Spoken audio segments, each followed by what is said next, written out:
Well, it's about 7 o'clock at night now on the 4th. We're still going.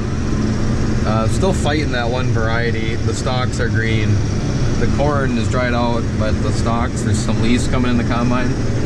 So it really slows me down.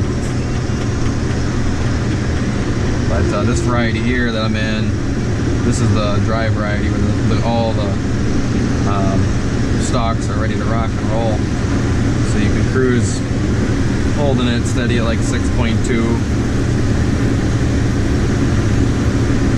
I don't know if we're going to move to another field or not after this. It's going to take me another probably, I bet you by the time I get through all this, it'll be an hour. So it'll be 8 o'clock, and I don't know, they're talking rain for the next 3 days. I don't know if we're going to try to push or not. It's really just the first day, and having to fight the green leaves a little bit. It's kind of a bummer. So I don't know that we'll go that long. This will probably be the last night though with this style of lights on here. Probably going to switch over to the LEDs tomorrow at some point. Hopefully they showed up today.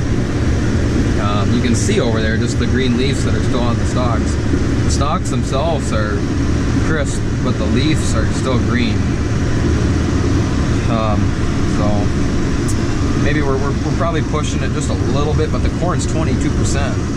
So this is a new style of corn for us this year. I like to open up the fields like this.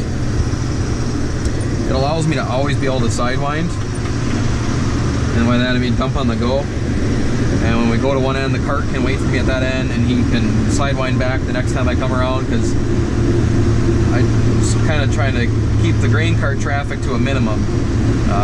The less we drive that thing around, the better, because it is like a big roller basically. A lot of compaction with that thing. So the least we can drive around, the better. So if we can strategically work out our lands and our way we cut the fields open, you know, we can take care of the soil a little bit that way too.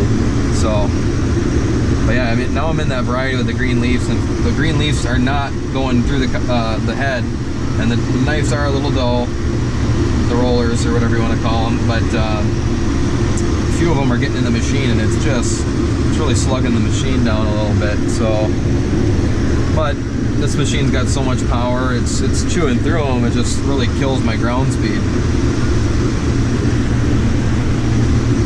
We're down to about 4 miles an hour.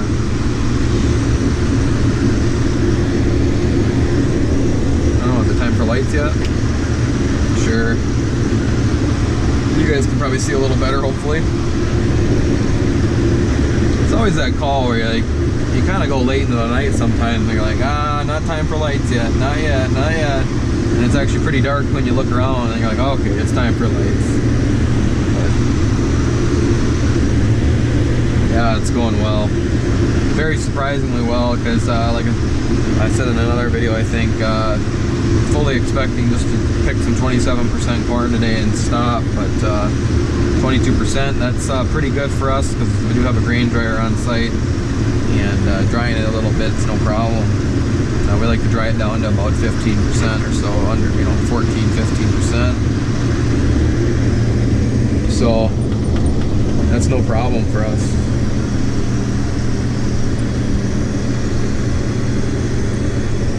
Kind of a little bit of a side hill too that we still got to do, but we'll get her done.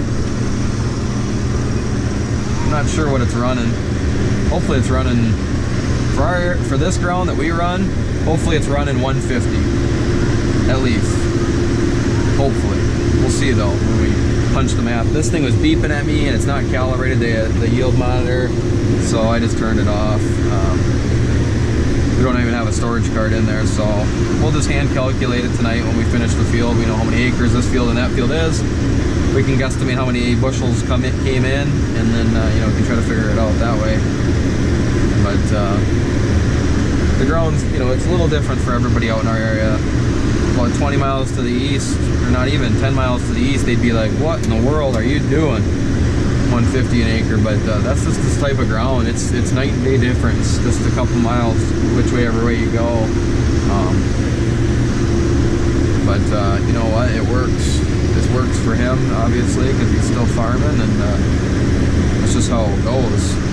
There's no sense to plant the super duper corn, because the soil can't provide it. Can't do it. So